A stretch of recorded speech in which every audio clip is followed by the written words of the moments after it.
something was here, before us, and the data is unsettling.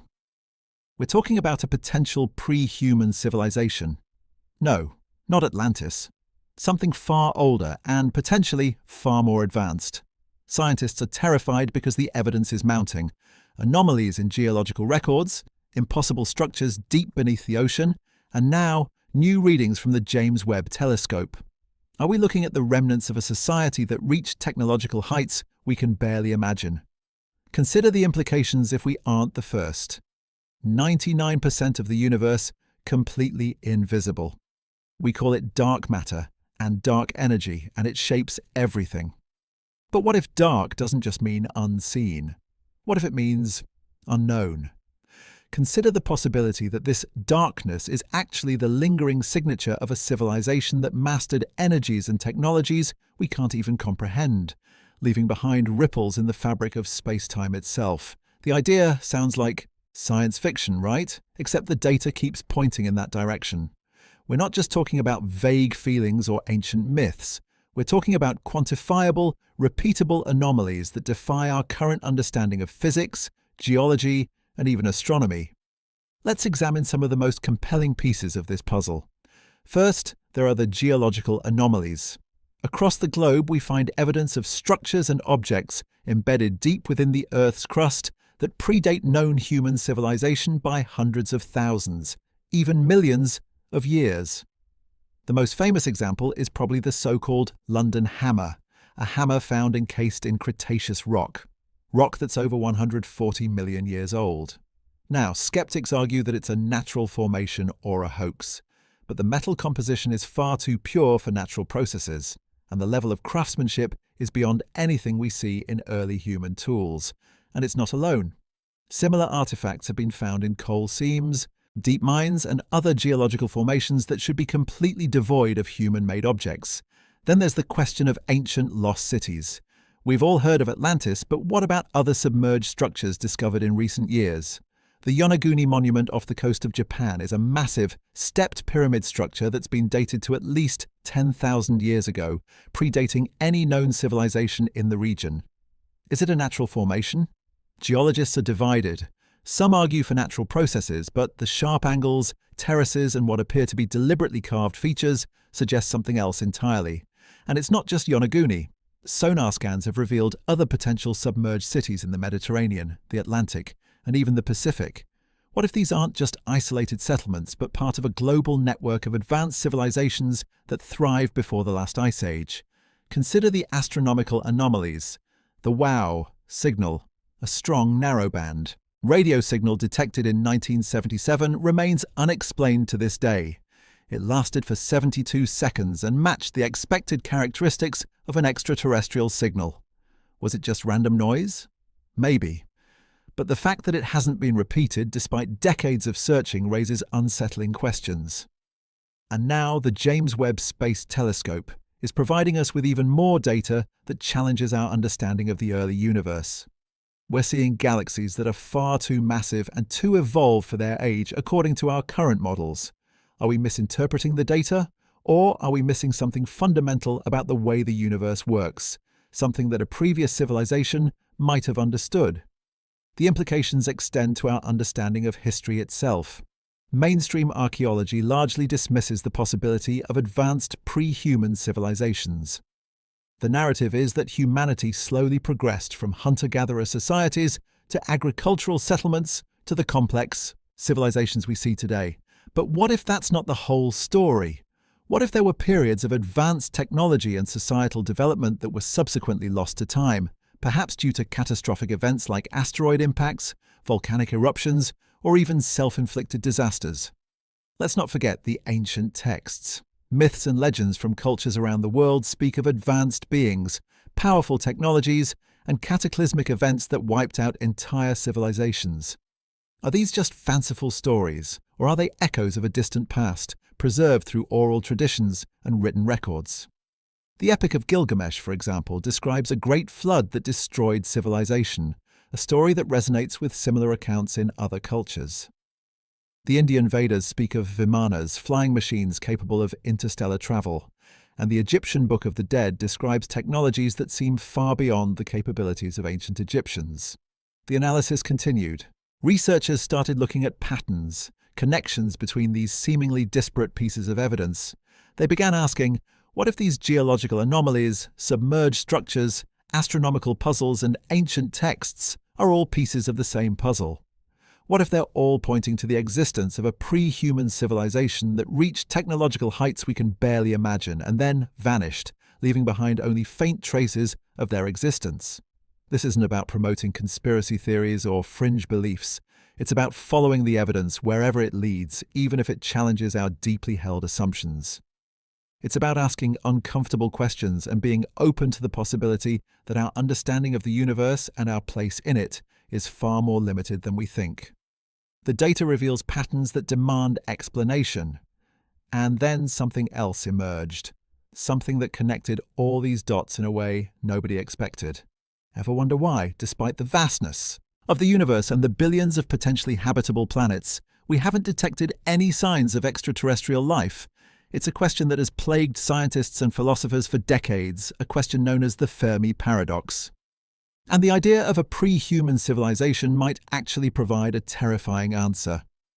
Let's examine the basic premise. Given the age of the universe, the number of stars and planets, and the relative ease with which life arose on Earth, at least as far as we know, it seems statistically improbable that we are alone. So, where is everyone? Why haven't we heard from them?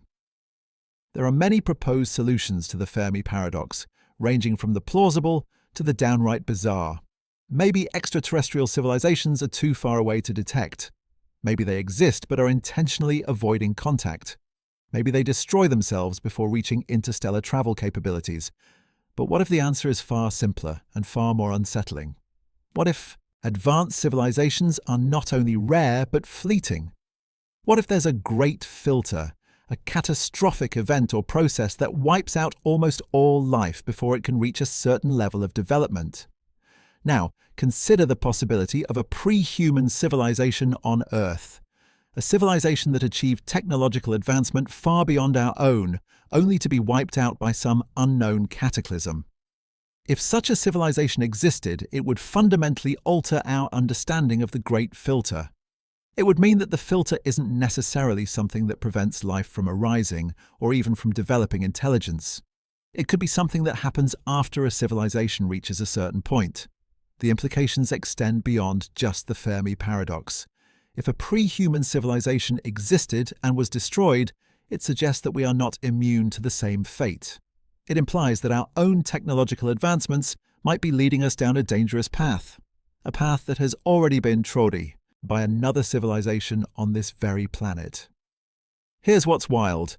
The very technologies we are developing to search for extraterrestrial life, technologies like artificial intelligence, genetic engineering, and advanced weaponry, could also be the very things that lead to our demise. A runaway AI, a genetically engineered plague, or a devastating nuclear war could all wipe out humanity, just as they may have wiped out a pre-human civilization. This isn't to say that we should abandon technological progress, but it does mean that we need to proceed with caution, with a deep understanding of the potential risks involved. We need to consider the possibility that the path to technological advancement is not a linear one, but rather a precarious tightrope walk with the abyss of self-destruction on either side. Imagine finding undeniable proof of a sophisticated, pre-human society. What would that do to our collective psyche? It would shatter our anthropocentric worldview, forcing us to confront the fact that we are not the pinnacle of evolution, but rather just one species among many that have risen and fallen on this planet. The analysis continued. Scientists started to investigate the possibility that the Great Filter might not be some external cosmic event, but rather something internal to civilizations themselves, something related to the very nature of advanced technology and its potential for misuse.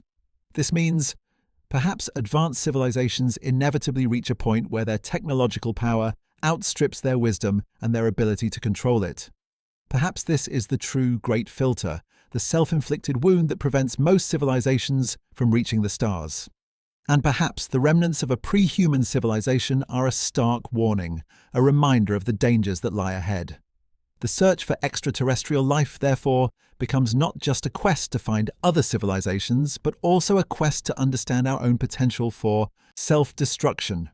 It's a race against time to learn from the mistakes of others, even if those others are long gone and their stories are buried beneath layers of sediment and forgotten myths.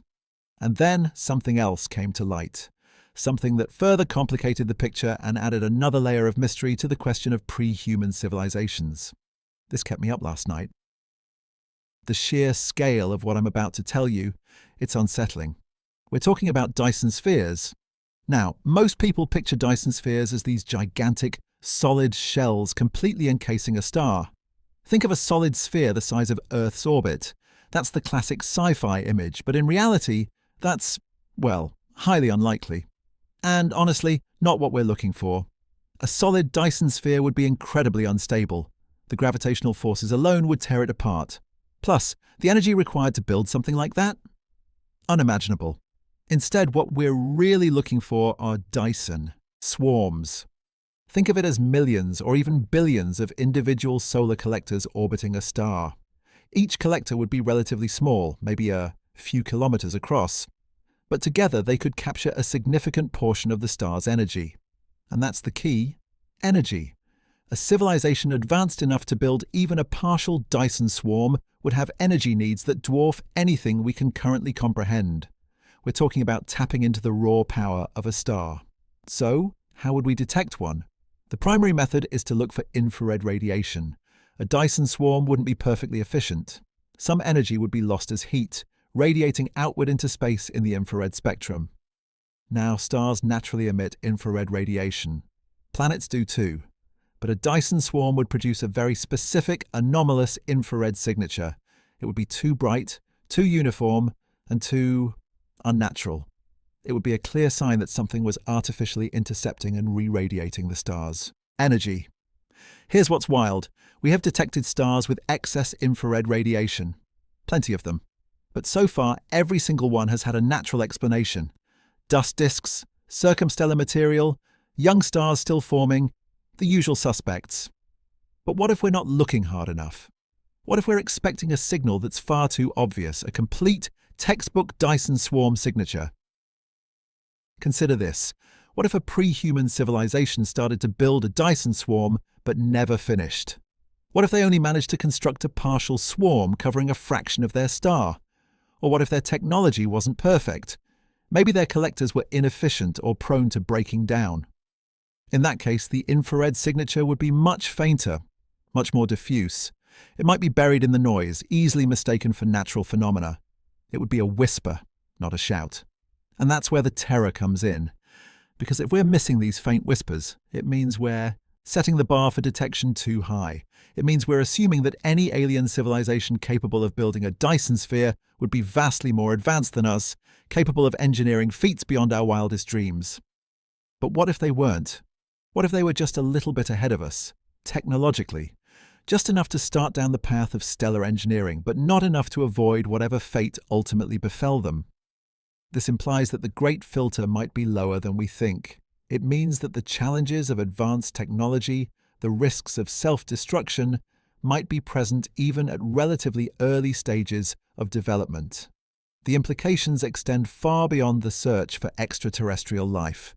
It forces us to re-evaluate our own technological trajectory. Are we heading down a similar path? Are we underestimating the dangers that lie ahead?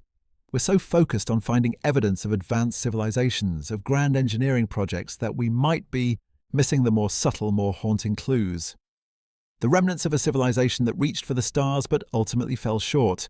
These aren't guaranteed to be out there, but if a pre-human civilization existed, and if they experimented with this kind of technology, these partial, failed Dyson spheres are exactly what we would expect to see. It's not about finding a fully operational Death Star. It's about finding the ghostly echo of a project abandoned long ago. It's about finding the faintest trace of a civilization that disappeared. Further examination revealed something else. If this civilization predates humanity by millions of years, any Dyson swarm they built would likely be in ruins by now. Collisions with asteroids, gravitational disturbances, the slow degradation of materials, all would take their toll. So, Instead of looking for pristine solar collectors, we might be looking for debris fields. Clouds of dust and fragments orbiting a star in an unnatural pattern. This debris would still emit infrared radiation, but it would be even fainter and more diffuse than a partial Dyson swarm. It would be like searching for the remnants of a shattered mirror, scattered across the vastness of space. And here's the truly terrifying part. We don't even know what to look for. Our current search algorithms are designed to find specific, well-defined signatures. They're not designed to find anomalies, to find things that don't fit the expected pattern. It's like searching for a specific grain of sand on a beach the size of a planet and not even knowing what color the grain of sand is. It's an almost impossible task. But we have to try. Because if we succeed, if we find even the faintest evidence of a pre-human civilization, it would change everything. It would rewrite our understanding of history, of evolution, of our place in the universe. And it would force us to confront the possibility that we are not alone and that our fate may already be written in the stars. Measurements showed a disturbing pattern. What if the very act of looking changes what we see? September 1960. A Polish astronomer, Stanislaw Ulam, was having lunch with his friend Enrico Fermi, one of the key figures in the Manhattan Project. The conversation drifted, as conversations often do, to the possibility of extraterrestrial life. Fermi, a brilliant physicist known for his insightful questions, posed a seemingly simple one. Where is everybody? This question, now known as the Fermi paradox, encapsulates the profound contradiction between the high probability of extraterrestrial civilizations existing and the complete lack of evidence for them.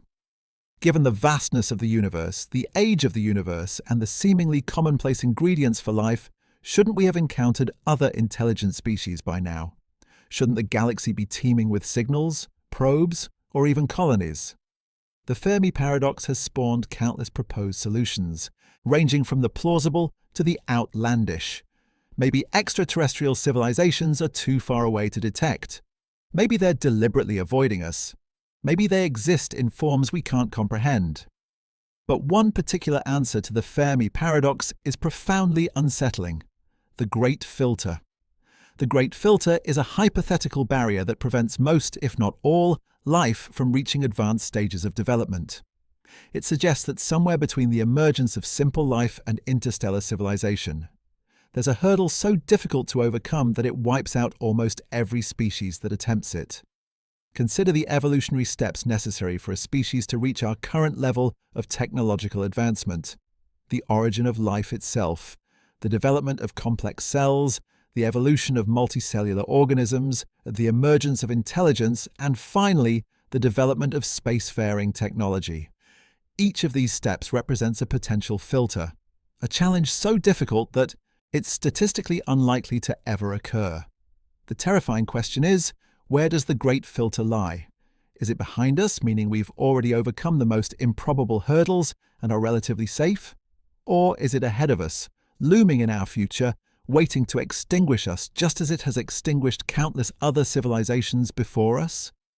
If the Great Filter is behind us, it means that the origin of life, the development of intelligence, or some other crucial step was far rarer than we currently believe. We might be among the first or even the only species in our galaxy to have made it this far. This would be a cause for celebration, but also for extreme caution. We would be carrying the torch of life, and the responsibility for its survival would rest squarely on our shoulders. But what if the Great Filter is ahead of us? What if some future challenge, some existential threat, is virtually insurmountable? This is a far more disturbing prospect. It would mean that no matter how intelligent, how resourceful, or how well-intentioned we are ultimately doomed to fail. What could this future filter be? Some possibilities include catastrophic climate change, runaway artificial intelligence, a self-inflicted nuclear war, or some unknown technological disaster. Perhaps the very act of developing advanced technology inevitably leads to self-destruction. The search for evidence of pre-human civilizations takes on a new urgency when viewed through the lens of the Great Filter. If we find evidence of past civilizations that reached a certain level of technological advancement but then vanished, it would suggest that the filter lies ahead of us, at a similar stage of development.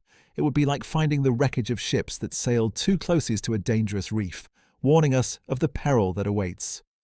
Conversely, if we find no evidence of past civilizations, it could mean that the filter is behind us, that we've already overcome the greatest challenges and are on a path towards a long and prosperous future. Or, of course, it could simply mean that the filter is so effective that it wipes out all traces of its victims. The implications extend beyond our own survival. If we discover the existence of a pre-human civilization, we might also be able to learn from their mistakes. We might be able to identify the challenges that led to their demise and take steps to avoid a similar fate. It would be like finding a map that shows the location of the reef, allowing us to steer clear of danger. It's a sobering thought that the very act of searching for our predecessors is also a search for our own potential doom, that the ghosts of civilizations past may hold the key to our future survival or the confirmation of our inevitable extinction. The analysis continued. What could we learn from the dead? We've spent so long looking up, haven't we? Scanning the skies, listening for signals, imagining radio waves carrying messages across light years. But what if we've been looking in the wrong place, or rather, with the wrong assumptions?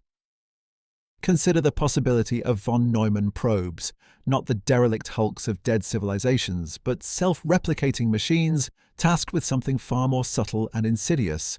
Think of them as silent sentinels, not broadcasting their existence, but passively observing, recording, and perhaps even intervening.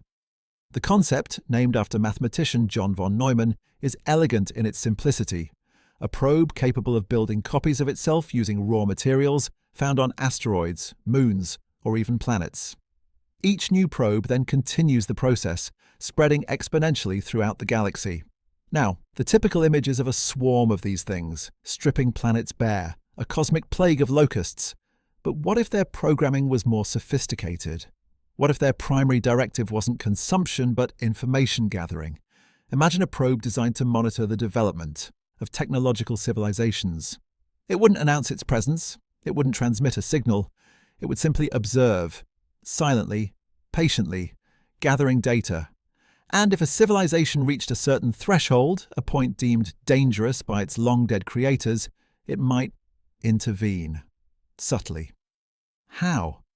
That's the terrifying part. Maybe it introduces a virus into our computer networks. Maybe it manipulates our climate. Maybe it subtly influences our social structures, nudging us towards self-destruction. The possibilities are endless and chilling. The reason this is so unsettling is that it challenges our fundamental assumptions about the search for extraterrestrial intelligence. We assume that any advanced civilization would be benevolent or at least neutral, that they would want to communicate, to share knowledge. But what if some civilizations are inherently paranoid? What if they see the emergence of other technological species as a threat, a potential competitor for resources, or a source of existential risk? Von Neumann probes designed as silent sentinels would be the perfect tool for such a civilization, a way to monitor the galaxy, identify potential threats, and eliminate them before they become a problem. It's a cosmic form of pest control. And the scary part? We wouldn't even know it was happening. We'd attribute our demise to our own failings, to our own internal contradictions. We'd never suspect that we were being subtly manipulated by a machine, programmed by a civilization that vanished eons ago. This idea also provides a potential answer to the Fermi paradox. Why haven't we found any other civilizations? Maybe they were all silenced before they had a chance to announce their presence. Maybe the galaxy is littered with the husks of civilizations that reached a certain point, only to be quietly extinguished by a silent, unseen force. Consider the implications for our own future. If such probes exist, what criteria would they use to judge us? What technological thresholds would trigger their intervention? Would it be the development of nuclear weapons? Artificial intelligence? Space travel? And how could we defend ourselves against something we can't even detect? How do you fight an enemy that operates in the shadows, that subtly manipulates your environment, that preys on your own weaknesses? The answer, of course, is that we probably can't. If such probes exist, and if they are programmed to eliminate civilizations that reach a certain level of technological advancement, then we are likely doomed. We're just waiting for the trigger to be pulled. But there's another possibility, a slightly more optimistic one. Maybe the probes aren't designed to eliminate civilizations, but to guide them. Maybe they're programmed to intervene only when a civilization is on the verge of self-destruction, to nudge it back from the brink. Think of it as a cosmic form of tough love, a way to ensure that only the most responsible, the most sustainable civilizations survive. In that scenario, the probes wouldn't be silent sentinels, but silent guardians. Testing us. The problem is, we wouldn't know the difference. We wouldn't know whether we were being guided or manipulated, whether we were being helped or harmed. We'd just experience a series of seemingly random events, a series of subtle shifts in our society, our culture, our technology. The search for these probes, therefore, becomes a search for understanding. Understanding not just our place in the universe, but the potential dangers that lie ahead. It's a search for the criteria that these probes might use to judge us, a search for the triggers that might activate their intervention. Perhaps the very act of searching is enough to alter our course, to make us more aware of the potential risks, to encourage us to develop more sustainable technologies, to foster a more responsible approach to our own future. Maybe the silent sentinels are already here, watching, waiting. And maybe, just maybe, the key to our survival lies in understanding what they're looking for. And then, maybe they'll leave us alone. But what if the probes aren't even physical? There's a massive problem with our understanding of the asteroid belt, especially when you start looking at Ceres. It's not just another rock floating in space, it's different. And the more we study it, the weirder it gets. Ceres is the largest object in the asteroid belt, a dwarf planet, and it holds a significant portion of the belt's total mass. We've sent probes there, like NASA's Dawn spacecraft, and what we've found challenges our conventional understanding of asteroid formation and evolution. The big surprise? Bright spots. Very bright spots. Initially, scientists were puzzled by these highly reflective areas scattered across Ceres' surface. The most prominent of these is located within Okator crater. What could cause such intense reflection? The leading theory, and the one that's generally accepted now, is that these spots are primarily composed of sodium carbonate, a type of salt. That suggests that liquid water, at some point in Ceres' history, interacted with the rock. When the water evaporated or sublimated in the vacuum of space, it left behind concentrated deposits of salt. That's a pretty big deal. It implies Ceres was geologically active. But here's where things get even more interesting and, frankly, a little unsettling. The distribution of these salt deposits isn't random.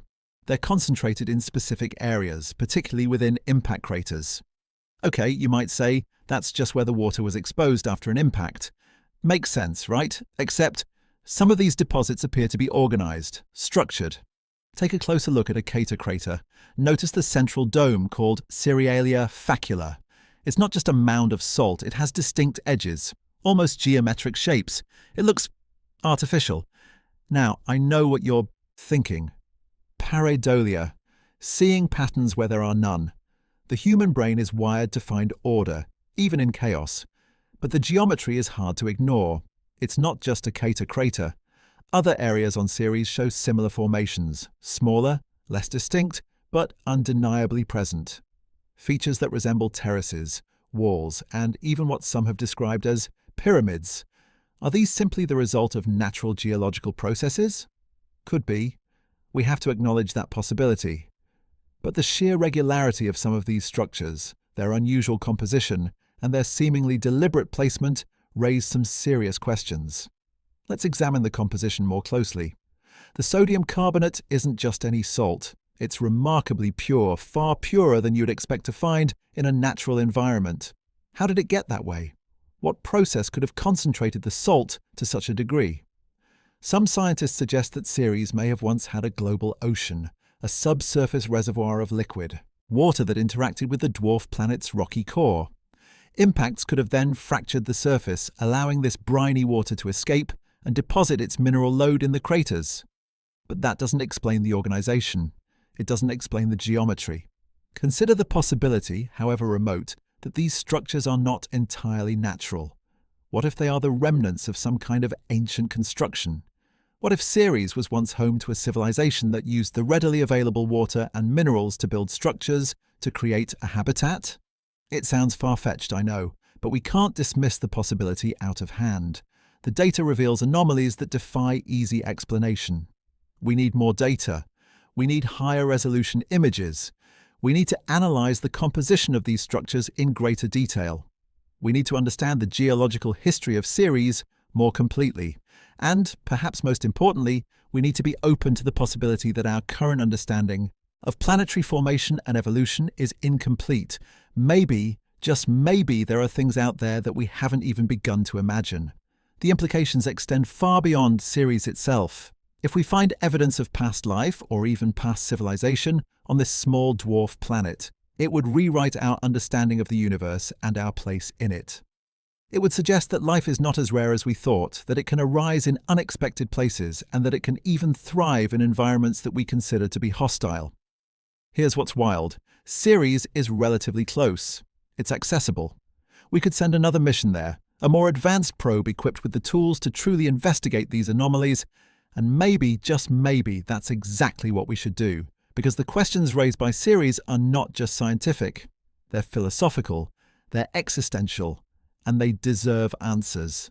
But even if we do discover definitive evidence of past construction on Ceres, what would that mean?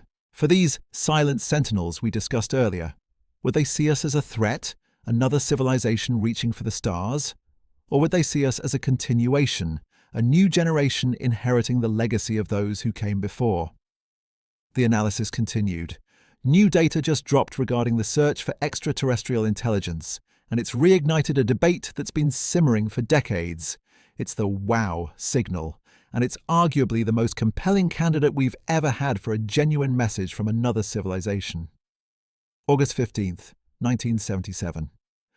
The Big Ear radio telescope at Ohio State University, then the largest radio telescope in the world, was scanning the skies. Its purpose? To listen for potential radio signals from alien civilizations, a project that had been running for several years.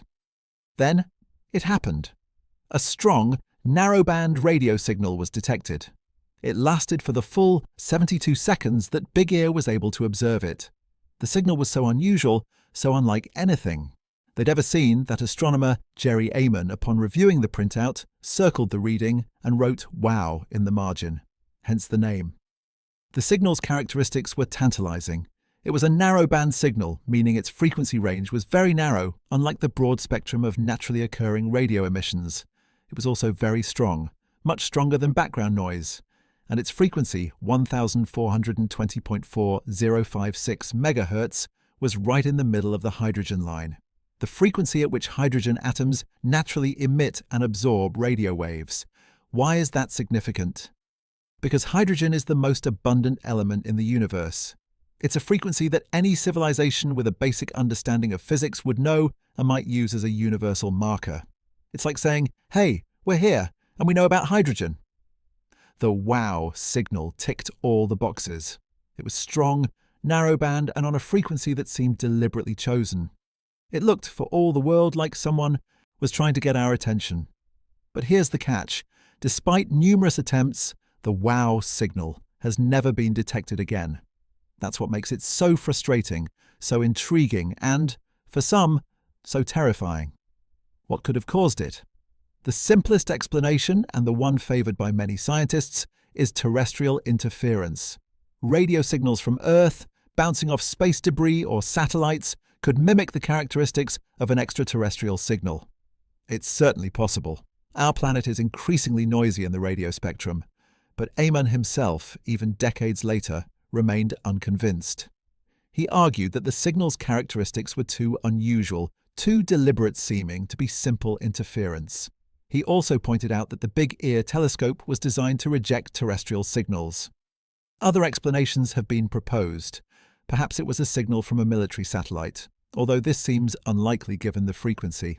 Or maybe it was some kind of unusual astronomical phenomenon, something we simply don't understand yet.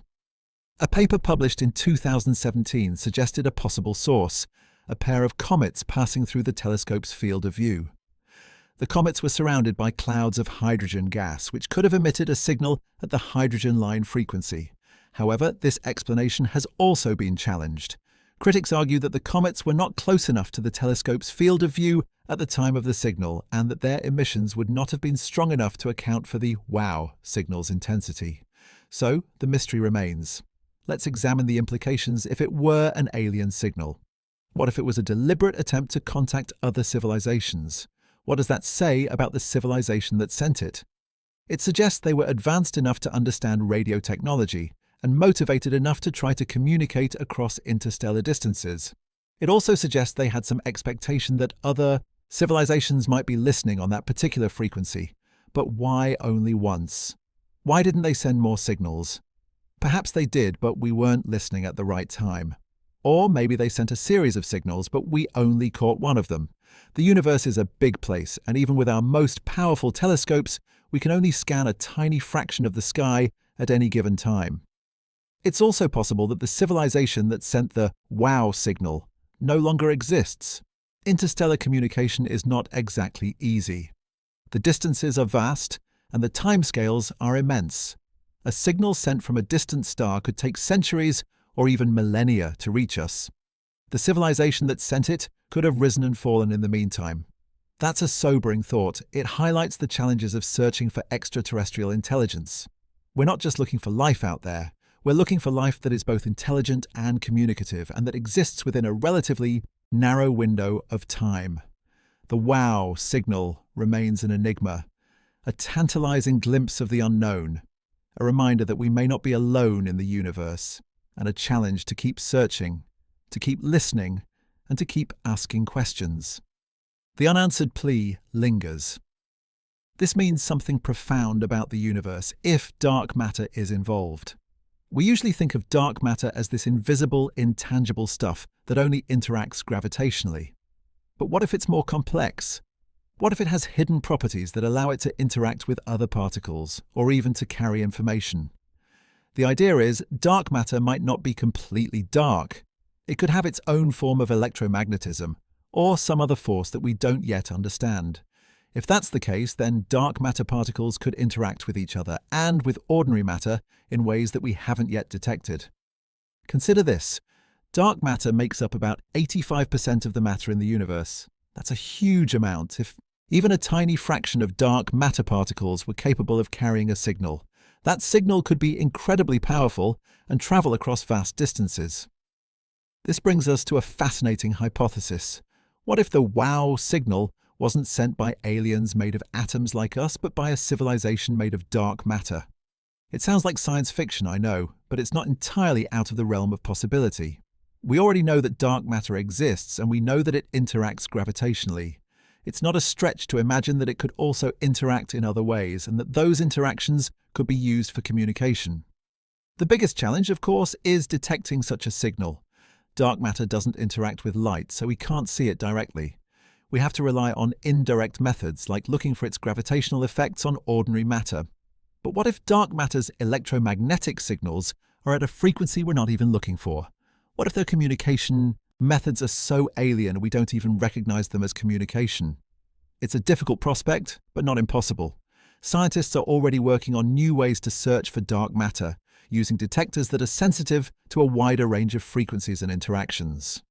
One promising approach is to look for dark matter particles that decay or annihilate, producing ordinary matter particles that we can detect. For example, if two dark matter particles collide and annihilate, they might produce photons, electrons, or positrons. These particles would have a characteristic energy signature that we could look for with telescopes. Another approach is to search for subtle variations in the gravitational field. Dark matter is not uniformly distributed throughout the universe. It tends to clump together in galaxies and galaxy clusters. These clumps of dark matter create tiny distortions in the fabric of space-time, which can be detected by measuring the bending of light from distant objects. These gravitational lensing effects can reveal the presence of dark matter and potentially even map out its distribution.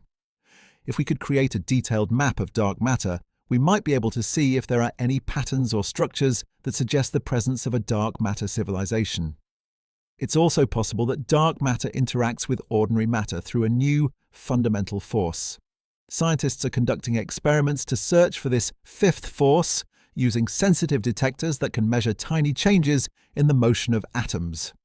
If a fifth force exists, it could provide a way for dark matter and ordinary matter to communicate with each other. Let's examine the implications if the wow signal did originate from dark matter. First, it would revolutionize our understanding of physics. It would mean that dark matter is not just some inert substance, but a complex and dynamic entity with its own internal structure and interactions.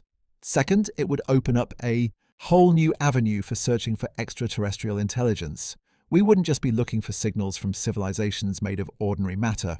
We would also be looking for signals from civilizations made of dark matter. Third, it would raise profound philosophical questions about the nature of consciousness and intelligence. Could dark matter civilizations be conscious? Could they have their own form of culture and society? It's a long shot, of course. The odds of finding a dark matter civilization are probably very slim, but the potential payoff is so enormous that it's worth pursuing. After all, the discovery of extraterrestrial intelligence in any form would be one of the most significant events in human history. And then there's the sheer audacity of the idea. It challenges our fundamental assumptions about the universe and our place in it. It forces us to think outside the box and to consider possibilities that we might have dismissed as impossible. Maybe we've been limiting ourselves by looking for signals that we would send. Maybe the universe is full of communication we simply can't perceive. The search for the wow signal has been going on for decades, and it's likely to continue for many more years. But with new technologies and new ideas, we're getting closer to unraveling this cosmic mystery. And who knows? Maybe one day we'll finally get an answer to the question that has haunted us for so long. Are we alone? Or is there something else out there waiting to be discovered? A whisper across the void carried on the back of dark matter. The implications extend far beyond just a single signal. You've probably heard the term simulation hypothesis thrown around. Maybe you've seen it in a movie or read about it in a science fiction book.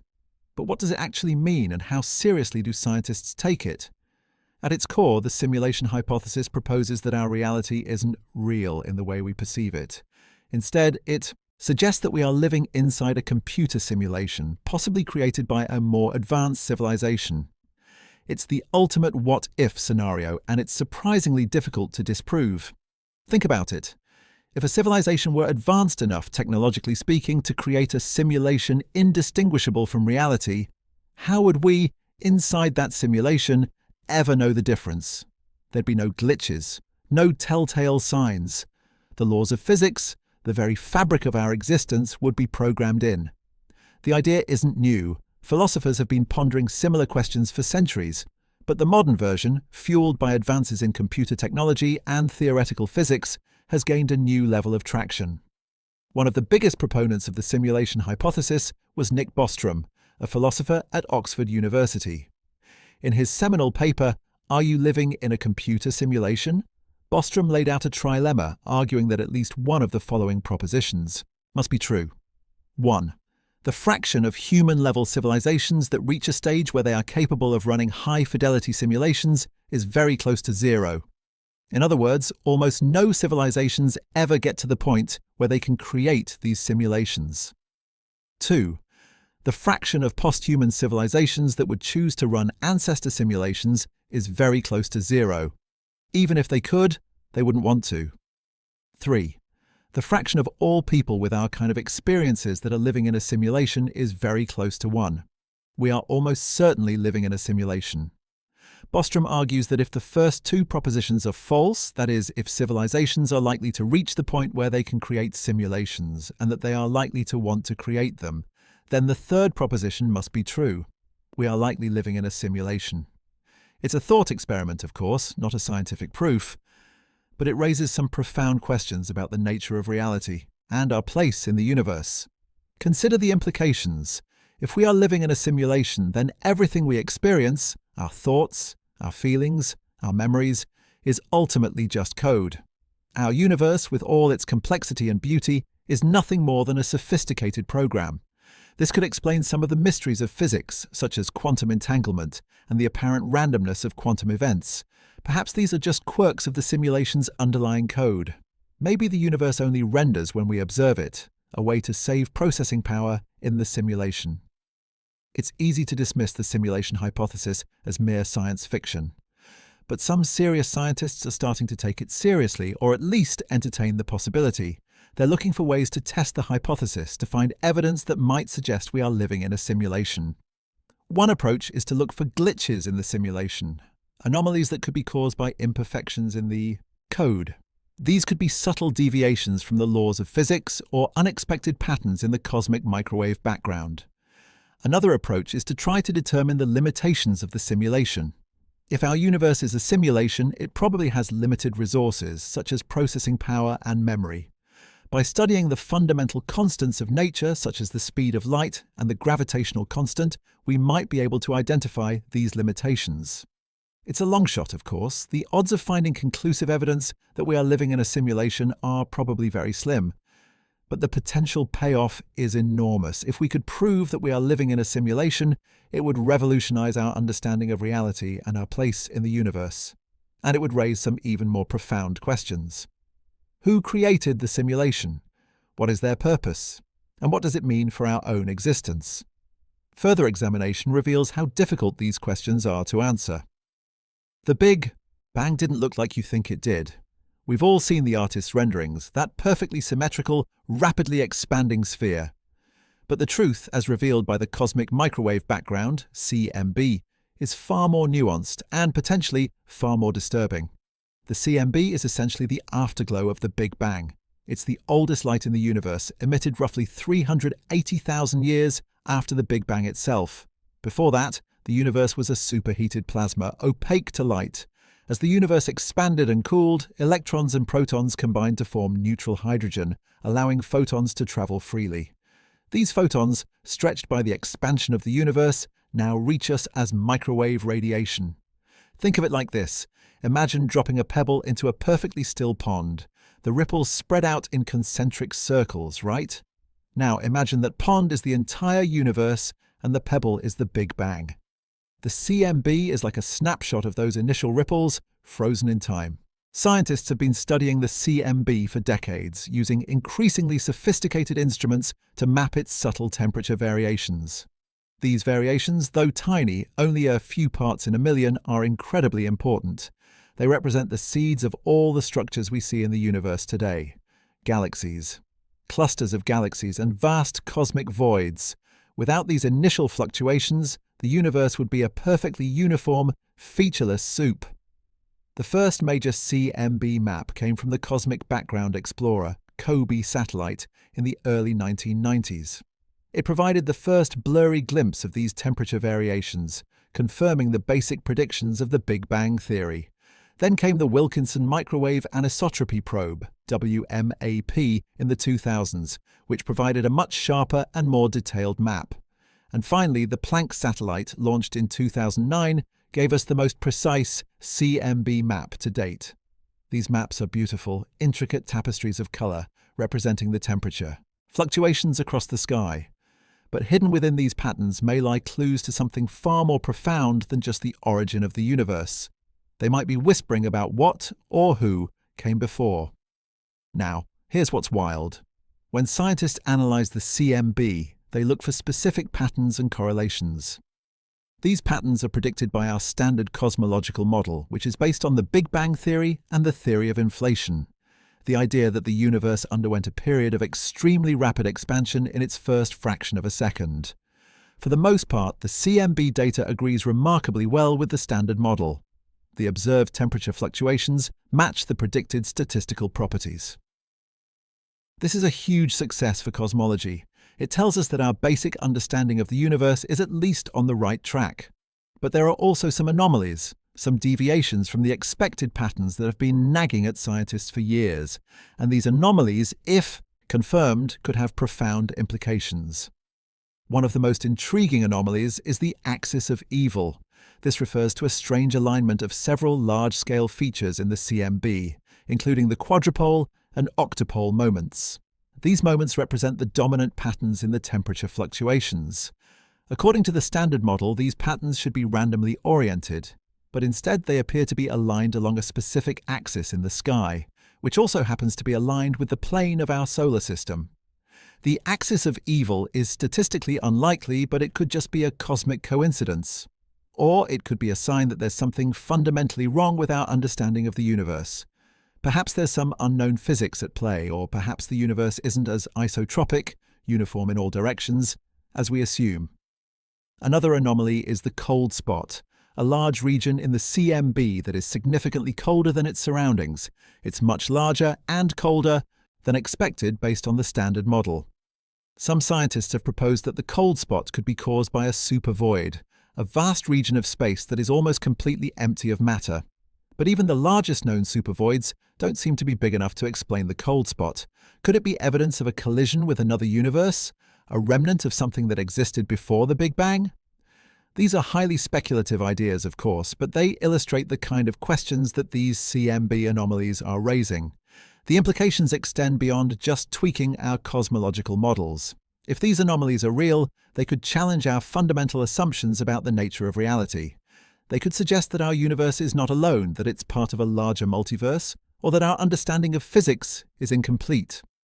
Further examination revealed that the anomalies aren't just isolated incidents. There are other, more subtle deviations from the expected patterns in the CMB, which, when taken together, paint a picture of a universe that is perhaps not as simple and elegant as we once thought. Maybe there's a hidden structure, a deeper layer of reality that we're only beginning to glimpse. 73 new radio telescopes, all aimed at the sky, listening for the faintest whisper. This next generation of instruments spread across the globe isn't just about refining existing data. It's about building entirely new ears, capable of hearing frequencies and signals that have been previously undetectable. Consider the Square Kilometre Array, or SKA. When fully operational, it will be the world's largest radio telescope, with receiving stations in South Africa and Australia. Its sheer size and sensitivity will allow scientists to probe the universe in unprecedented detail, potentially picking up signals from the very first stars and galaxies. We're talking about peering back to a time when the universe was only a few 100 million years old. That's practically the dawn of time, and it's not just about building bigger telescopes, it's about developing more sophisticated algorithms and data analysis techniques. The amount of data generated by these instruments is staggering. We're talking petabytes per day. Sifting through that noise to find a faint anomalous signal is like searching for a single grain of sand on a beach the size of Earth.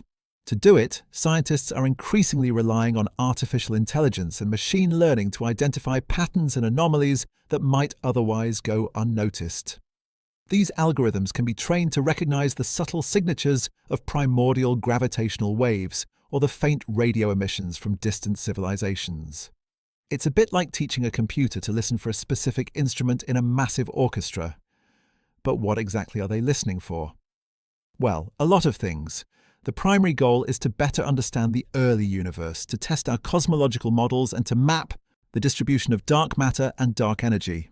But there's also a growing interest in searching for signs of extraterrestrial intelligence, or SETI.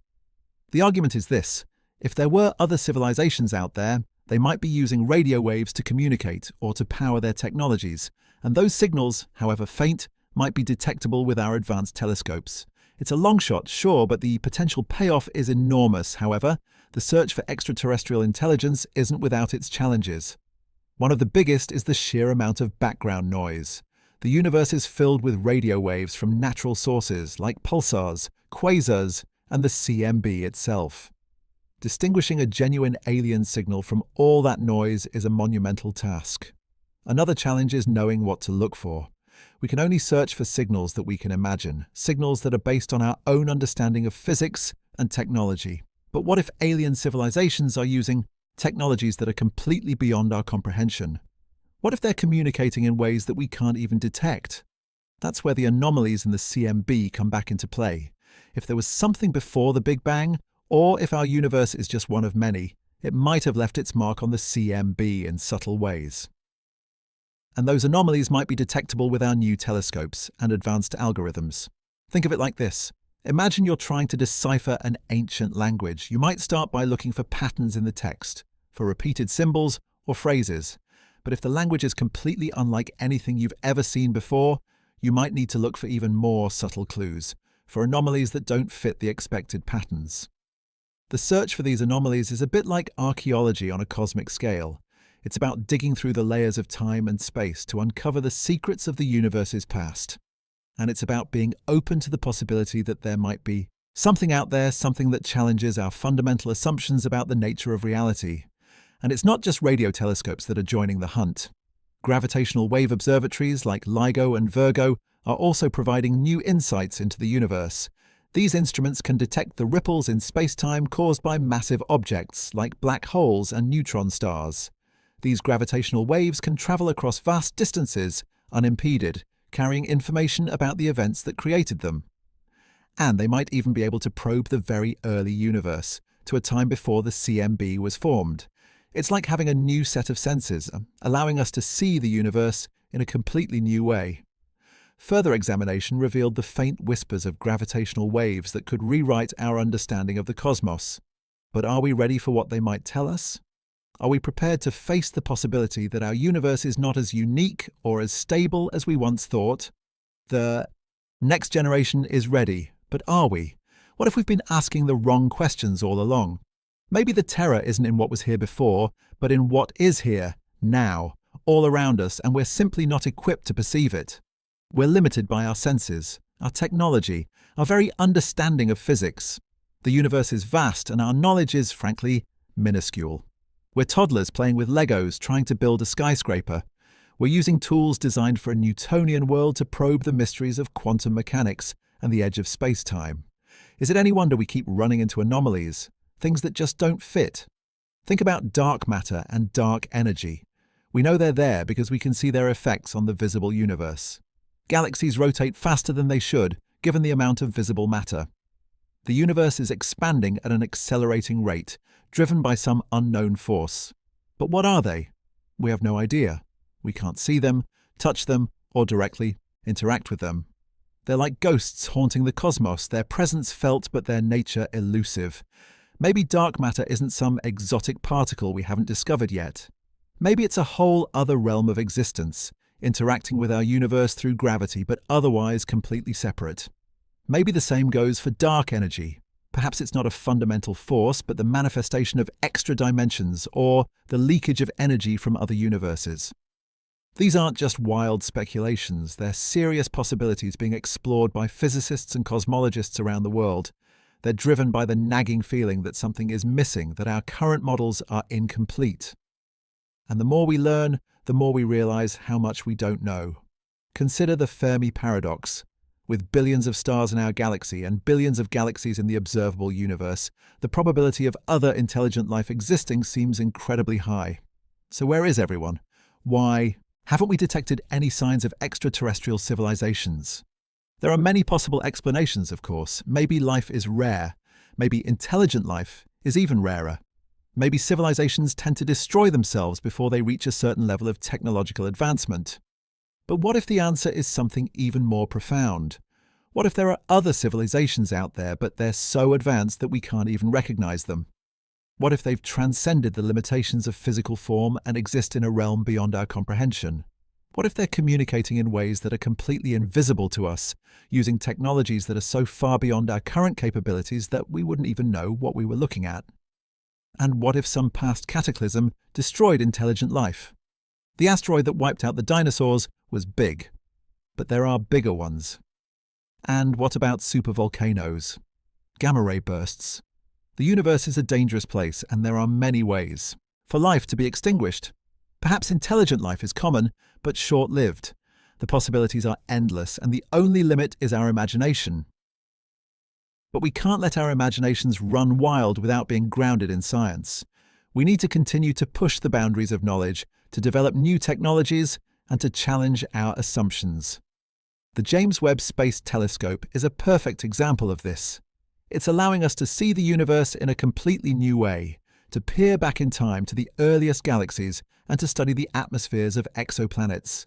It's already revealing things that we never expected, and it's sure to uncover even more surprises in the years to come. And it's not just telescopes that are pushing the boundaries of knowledge. Particle accelerators like the Large Hadron Collider are allowing us to probe the fundamental building blocks of matter to recreate the conditions that existed in the very early universe. They're helping us to understand the laws of physics at the most fundamental level, and they may even reveal new particles or forces that we never knew existed. All of this points to one thing.